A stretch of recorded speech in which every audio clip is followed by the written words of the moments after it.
We often think stories live on pages, in books, or maybe in dialogue. Mhm. But if you go back far enough, you realize the most powerful way we've always shared complex ideas is through sound. Yeah.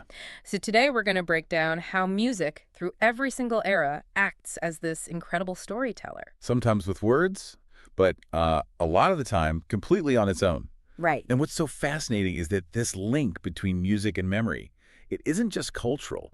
It's neurological. Neurological. Yeah. I mean, before writing was common, societies depended completely on oral tradition. Songs were absolutely essential. They weren't just for fun, they were tools. Tools for remembering history. So how does that work in the brain? Well, think about rhythm and melody. Mm-hmm. They create these predictable repeating patterns. Okay. The brain uses those patterns like mental hooks.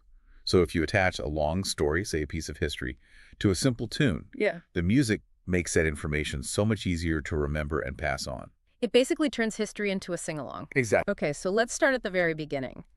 If we look at almost any ancient culture, music is just woven right into who they are. It's like the original information superhighway. It really was. And ancient civilizations, they relied on these professional storytellers who were also musicians. Mm-hmm. Think about ancient Greece. The performers, the bards, they didn't just stand there and speak these epic poems about gods and battles. Right, they had the lyre. Yes, they play the lyre, a little stringed instrument, while they recited the verses. So the music was providing the tempo, like a metronome to keep them on pace for these super long stories. It was more than just pacing. The music from the lyre added this whole emotional layer. It elevated the story from just, a history lesson into powerful mythology. And because these musicians were the keepers of the stories. They held a really powerful position in society. They were the guardians of a culture's identity, its entire history. And the instruments they were using, they were literally made from the world around them. Absolutely. The first instruments were all organic. Wood, bone, animal skins. This grounded the storytelling in nature itself. The material shaped the sound, and the sound shaped the story. Let's zoom in on one specific form that came out of this tradition, the ballad. Mm-hmm. Today we think of a ballad as like a slow love song, but historically it was something very different, wasn't it? Oh, completely. A ballad was a structured narrative machine. Its strength was its simple, rigid structure. It tells a story in these short four-line stanzas. And that structure was key because these were all passed down orally by word of mouth. Precisely. That predictable form was crucial for memorability. They usually focused on big themes: love, loss, heroes, sometimes even local news. But it was functional. Totally. The repetitive structure made the plot easy to follow, and because the whole community would sing them, it kept their shared history and values alive when books just weren't an option. Okay, so that covers community memory.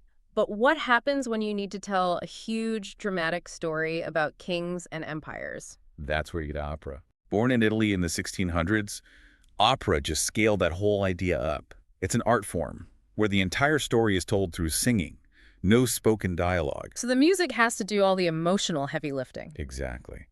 Composers use musical cues to tell the audience how to feel.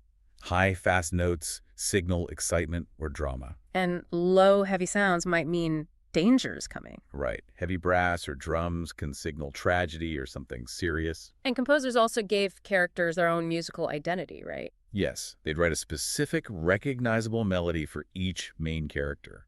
So when you hear that little tune, you know who's coming on stage or even just who another character is thinking about. And that idea is basically the engine for all modern musical theater. The songs have to push the story forward. Mm-hmm. But what happens if you take the words away entirely? How do you tell a specific story with just instruments? Well, that brings us to program music, which was huge in the 19th century. This is purely instrumental music designed to paint a specific picture or tell a story in your mind. So the composer is basically creating a musical language for the audience. They are. And it relies on shared ideas. For instance, a delicate flute might sound like a bird. Deep, rumbling drums could be a thunderstorm. But if the listener needs a written program to understand the story, doesn't that sort of defeat the purpose? Isn't it just relying on words again? That's a great question, and it's something people still debate. But composers of, say, a tone poem, which is a single orchestral piece based on a novel or a poem, they saw it differently. How so? The written description wasn't a crutch. It was proof that music could tackle the same complex ideas as literature. It was music claiming its seat at the intellectual table. Okay, and this leads us to what is maybe the most famous storytelling device in all of modern media, the leitmotif. Ah, yes, the musical signature was really championed by the composer Richard Wagner. And a leitmotif is a short melody assigned to a person or an object or even an idea, right? Exactly. And its power is in how fast an audience learns the language. The best example isn't from some complex opera. It's from the movie Jaws. Those two notes. Those two low alternating notes, that's the leitmotif for the shark. It's musical shorthand for danger is coming. You hear it and you know the shark is there, even if you can't see it. It's pure auditory storytelling. Sound doing all the work on its own. So moving into the modern era, that long-form narrative idea moved onto the album itself, which brings us to the concept album. Right. A concept album isn't just a random collection of songs. It's a group of tracks connected by one continuous story or a single theme. And they're meant to be heard in a specific order. And this really blew up in the 1960s and 70s. It did, because it let artists explore deep topics, almost like a musical novel. Albums like The Who's Tommy or Pink Floyd's The Wall. They use recurring melodies and strategic track order to control the whole narrative journey. From the album to the movie screen, that power just got bigger with film score. Oh, absolutely. The film score is the ultimate emotional guide. It doesn't just support the story, it tells the audience how to feel about what they're seeing. Fast music for an action scene, slow music for a sad moment. Mm. And great film composers, like John Williams, are masters of this. His use of themes goes right back to that leitmotif idea we were talking about. You hear that heroic brass theme, and you know who to root for. But it can be more subtle, too. A score can hint at a character's secret intentions. You might hear a slightly unsettling chord during a happy scene. And it's a warning. It's the music telling you something is wrong before anyone on screen says a word. Exactly. And if film scores are the evolution of theater music, then video game soundtracks are the next frontier, because they're interactive. This is a huge shift. The music has to react in real time to what the player does. A composer can't just write one linear piece of music anymore. So if you're exploring a peaceful area, the music is calm. Right. But the second you start a battle, the music has to shift instantly and smoothly. Game composers use something called interactive layering. Interactive layering. Yeah, they'll create multiple tracks for the same area. A quiet layer, a medium intensity layer, and a high energy battle layer. And the game's engine decides which one you hear. Precisely. As you get closer to danger, the engine might slowly fade in the percussion layer, building tension naturally. It makes you feel like the world is truly responding to you. The music is being composed on the fly. So no matter the format, the architecture of the story is still key. Let's quickly break down lyrics, the words. That structure is the skeleton of the story. The verses are where the plot happens, where the story moves forward. And the chorus is the repeating part. That's usually the main message or the big theme of the song. And just like poets, songwriters use tools like metaphors and similes to paint these really vivid pictures in your head. Taking a step back then to the biggest picture, music is so deeply tied to cultural myths. It is. Every culture uses specific drum patterns or chants to make their foundational stories, their creation myths, feel sacred.